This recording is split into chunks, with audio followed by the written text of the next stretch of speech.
Hello बच्चों, आप सभी कैसे हैं। मैं Gopal sir, welcome to my YouTube channel Gopal sir classes. Class 12th physics नए सत्र की शुरुआत हमने कर दी है चैप्टर 9 से, और ये हमारा यूनिट नंबर 6 चैप्टर 9 ऑप्टिक्स प्रकाश की हम आप सभी बच्चों को पढ़ा रहे थे। और हमने शुरुआत किया था 9A प्रकाश का परावर्तन।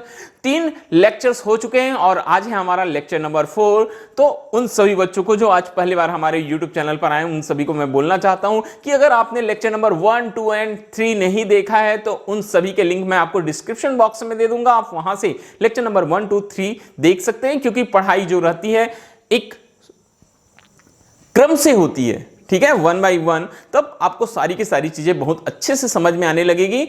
तो चलिए आज के क्लास के लिए रेडी हो जाइए। आज का क्लास प्यारे बच्चों एक बहुत ही महत्वपूर्ण टॉपिक पर है, रैखिक आवर्धन, लीनियर मैग्निफिकेशन। लास्ट क्लास में हमने देखा था दर्पण सूत्र, वहीं से आगे बढ़ेंगे। बहुत छोटा सा प्यारा सा क्लास है आज का क्लास, ठीक है। और ये थ्योरेटिकल का लास्ट लेक्चर होने वाला है प्रकाश का परावर्तन का। बहुत ही छोटे छोटे टॉपिक्स हैं, बहुत ही छोटा चैप्टर है, ठीक है। चैप्टर बड़ा है, सॉरी, जो पार्ट हमने बनाया 9A, B, C, D, E, वो बहुत छोटे छोटे 5 पार्ट में हम आपको बताएंगे। ये चल रहा है आपका 9A। तो चलिए आज की क्लास का शुभारंभ करते हैं, ठीक है। ये हमको देखना है आज रैखिक आवर्धन, लीनियर मैग्निफिकेशन किसी कहते हैं। तो लीनियर मैग्निफिकेशन बोलते हैं यदि वस्तु मुख्य अक्ष के लंबवत रखी हो, जो भी वस्तु रहती है दर्पण के सामने, वो उसके प्रिंसिपल एक्सिस मतलब उसके मुख्य अक्ष के कैसी हो, बोलता है लंबवत स्थित हो। मुख्य अक्ष के कैसे स्थित हो, लंबवत रखी हो। तो प्रतिबिंब की लंबाई, जो प्रतिबिंब रहती है उसकी लंबाई, ठीक है, और वस्तु की लंबाई के अनुपात को रैखिक आवर्धन कहते हैं। तो बहुत ही सिंपल सा सूत्र है, परिभाषा है, आप शॉर्ट में याद रख सकते हैं कि प्रतिबिंब की लंबाई बटा वस्तु की लंबाई क्या होता है, रैखिक आवर्धन होता है, लीनियर मैग्निफिकेशन होता है। इसको स्मॉल m से डिनोट किया जाता है और फार्मूला होता है बच्चों m = I/O -V/U। अब बात हुई फिर से वही कि सर ये फार्मूला आखिर आया तो आया कहां से। तो चलिए आज हम वही बताने वाले हैं कि linear magnification m = I/O -V/U formula आखिर आता है तो कहां से आता है। तो चलिए एक बार फिर से रेडी हो जाएंगे एक और डिराइवेशन के लिए। बहुत ही छोटा सा क्लास है मगर इंपॉर्टेंट क्लास है। रीजन मैं बताना चाहता हूं कि इसके बाद जो लेक्चर आने वाला है वो है न्यूमेरिकल्स, प्रकाश का परावर्तन से, और ये सारे के सारे फार्मूले बहुत ज्यादा यूज होने वाले हैं वहां।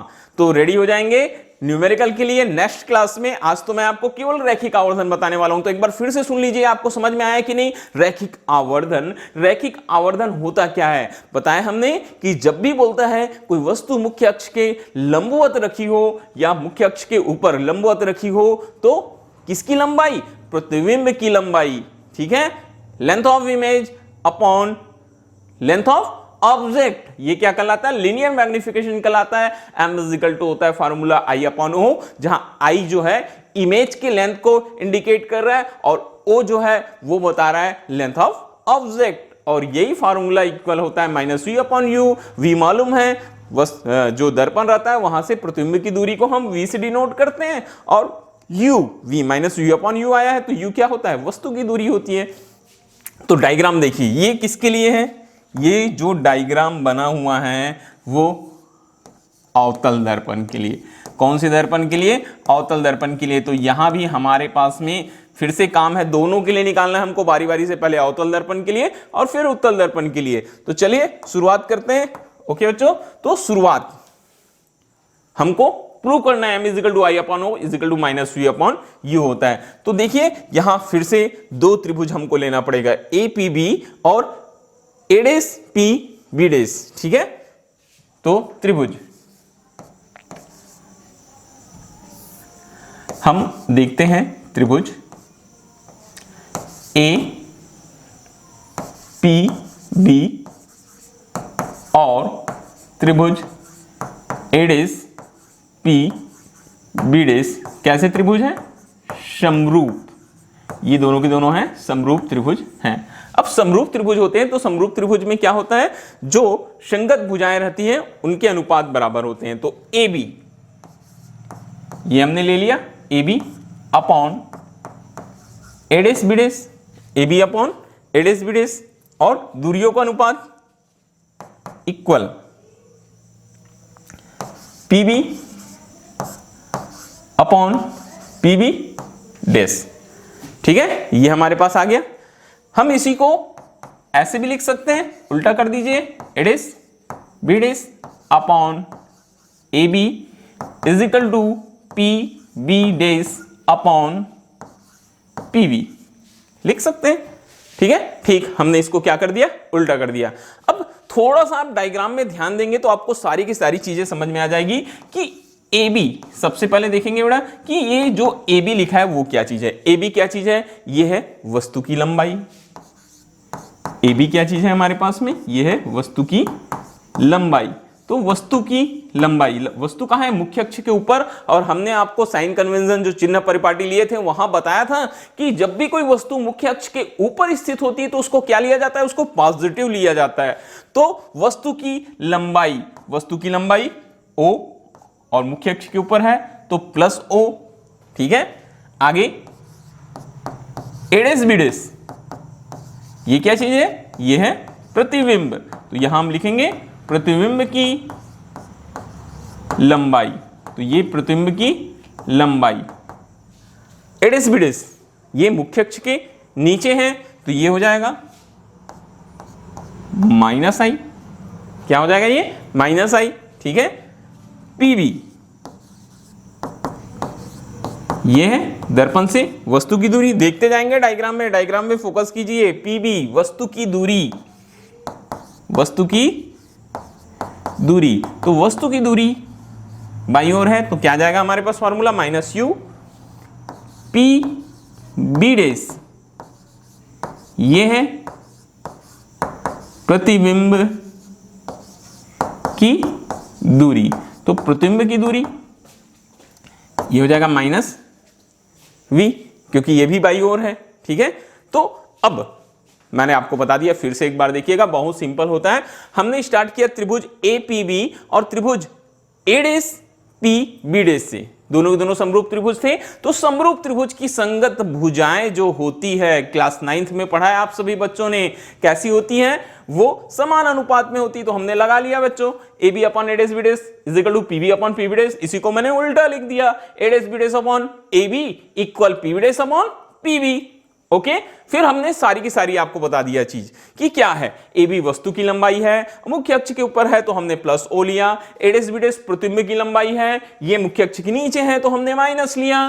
पीबी वस्तु की दूरी है, बाईं ओर है तो माइनस यू लिया। पीबी डेस प्रतिबिंब की दूरी है, बाईं ओर है इसलिए हमने माइनस वी लिया। हम फार्मूला पुट करते हैं वहां, एडेस बीडेस माइनस आई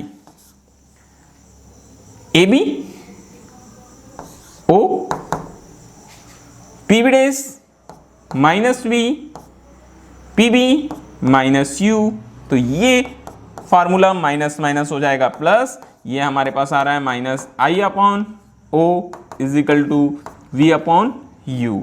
अब हमको मालूम है m is equal to I upon O, हम लिखेंगे यहां, माइनस को उधर पक्षांतर कर देते हैं, आई अपॉन ओ हम लिख सकते हैं। m इज इक्वल टू क्या लिखेंगे हम यहाँ, आई अपॉन ओ। हमको मालूम है किसकी, प्रतिबिंब की लंबाई और वस्तु की लंबाई का अनुपात क्या कहलाता है, ये रैखिक आवर्धन कहलाता है। और माइनस उधर चला गया तो माइनस वी अपॉन यू। ये बन गया अवतल दर्पण के लिए रैखिक आवर्धन। बहुत ही सिंपल है, बात समझ में आ गई होगी आप सभी को। तो ये याद रखना बहुत इंपॉर्टेंट होता है। और न्यूमेरिकल्स मिलते हैं नेक्स्ट लेक्चर में न्यूमेरिकल के साथ। अभी तो हमको एक और देखना है, थोड़ा रुक जाएंगे। अवतल दर्पण के लिए हो गया, ऐसे ही हम बनाएंगे अब किसके लिए, उत्तल दर्पण के लिए। उत्तल दर्पण द्वारा प्रतिबिंब बनना, डायग्राम मैंने पहले से यहां लगा के रखा हुआ है। ठीक है, आपको पिछले लेक्चर में बताया था कि कैसे प्रतिबिंब बनता है। सेम यहां भी स्टार्ट करेंगे, वही दो त्रिभुज लेकर। त्रिभुज हम लेंगे सबसे पहले APB और यहां भी हमारा स्टार्टिंग होगा त्रिभुज APB और त्रिभुज एडेस पी डेस। कैसे त्रिभुज हैं दोनों के दोनों, ये दोनों के दोनों हैं समरूप त्रिभुज हैं। कैसे त्रिभुज हैं दोनों के दोनों, समरूप त्रिभुज है। दिखाई दे रहा है आपको, APB और एडेस पी बी डेस, दोनों के दोनों कैसे त्रिभुज है हमारे पास में, समरूप त्रिभुज हैं। फिर से संगत भुजाओं का अनुपात ए बी, या आप डायरेक्टली शुरू से ले सकते हैं बेटा, ए डेस बी डेस अपॉन क्या ले लेंगे, A B, A dash B dash upon A B, और दूरियों का अनुपात भी पहले इसको ले लेंगे आप, P B dash upon P B, P B dash upon P B, same ये हो गया हमारे पास। फिर से एक बार देखेंगे, ए बी ये क्या चीज है, ये है वस्तु की लंबाई, वस्तु की लंबाई ऑब्जेक्ट, इसलिए ओ से डिनोट किया जाता है, और मुख्य अक्ष के ऊपर है इसलिए हम इसको लिख सकते हैं प्लस ओ। फिर ए डेस बी डेस ये है प्रतिबिंब की लंबाई, प्रतिबिंब की लंबाई है इमेज, ये भी कहां है, मुख्य अक्ष के ऊपर, प्लस आई। आगे बढ़ेंगे, पी बी डेस ये क्या चीज है, पी बी डेस ये है प्रतिबिंब की दूरी,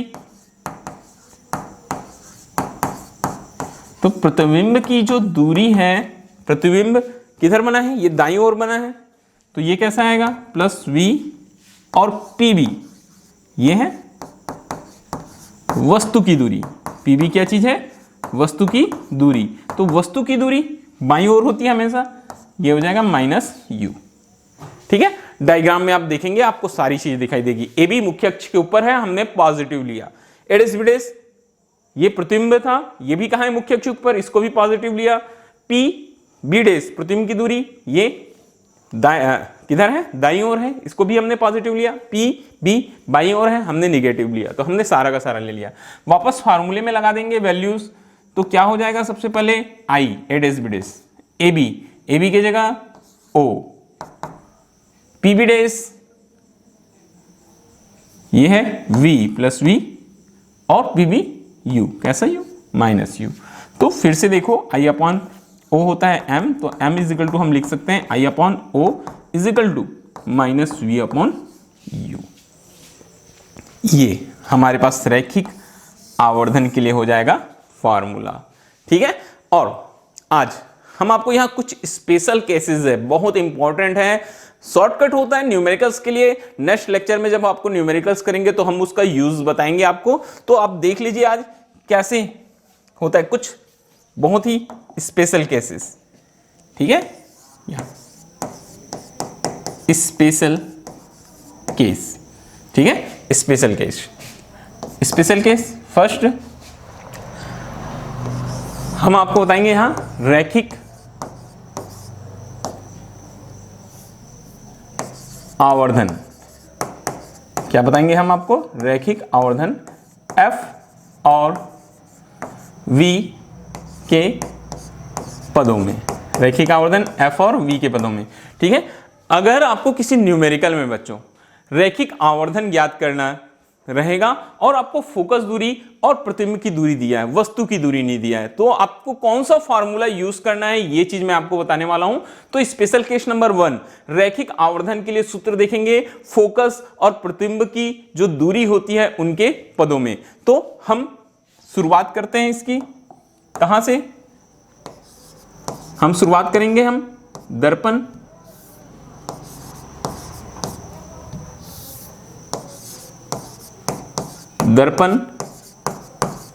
सूत्र से, दर्पण सूत्र से, दर्पण सूत्र होता है हमारे पास 1/f is equal to 1/v plus 1/u। ठीक है, ये हमारे पास दर्पण सूत्र होता है। यहां क्या करना, v का गुना कर देना, किसका गुना कर देना, v का गुना करने पर। तो v का गुना करने पर क्या होता है, ये v/f हो गया, और ये v कैंसिल हो जाएगा, 1 हो जाएगा प्लस 1 v/u। तो अभी हमने फार्मूले में देखा कि m इज इक्वल टू, जो m होता है वो क्या होता है, माइनस v/u। तो यहां से हमको माइनस v/u चाहिए, तो देखिए हम कैसे माइनस v/u निकालते हैं। इसको इधर पक्षांतर कर देते हैं, माइनस v/u, और ये इधर पक्षांतर कर देंगे, माइनस v/f। ठीक है, इसमें यहां एलसीएम ले लेंगे f, तो ये हो जाएगा f माइनस v। एक बार फिर से आप देख लीजिए, शुरुआत किया मैंने दर्पण सूत्र से 1/f is equal to 1/v plus 1/u, v का गुना कर दिया v/f is equal to 1, v cancel हो गया तो 1 प्लस v/u, मैंने v/u को बाएं पक्ष में ले गया तो माइनस v/u हो गया is equal to 1 minus v/f, 1/v/f, f LCM लिए f माइनस v, तो माइनस v/u को हम लिख सकते हैं m, हमको मालूम है माइनस v/u क्या होता है, m होता है, तो ये हमने m लिख लिया और ये f minus v upon f हमारे पास में फार्मूला बन गया। ठीक है, किसके पदों में, रैखिक आवर्धन f और v के पदों में। ऐसे ही हम दूसरा स्पेशल केस देखते हैं, दूसरी कंडीशन देखते हैं। अब हम किसके पदों में निकालेंगे, यहां हम देखेंगे रैखिक आवर्धन, रैखिक आवर्धन f और u के पदों में, टर्म्स में। ठीक है, ये तो फिर से एक बार हमारी शुरुआत कहां से होगी, दर्पण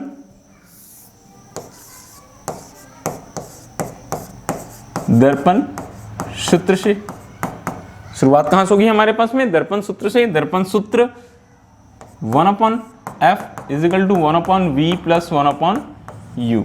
यहां एक काम करते हैं, हम u का गुना कर देते हैं। किसका गुना करने पर, u का गुना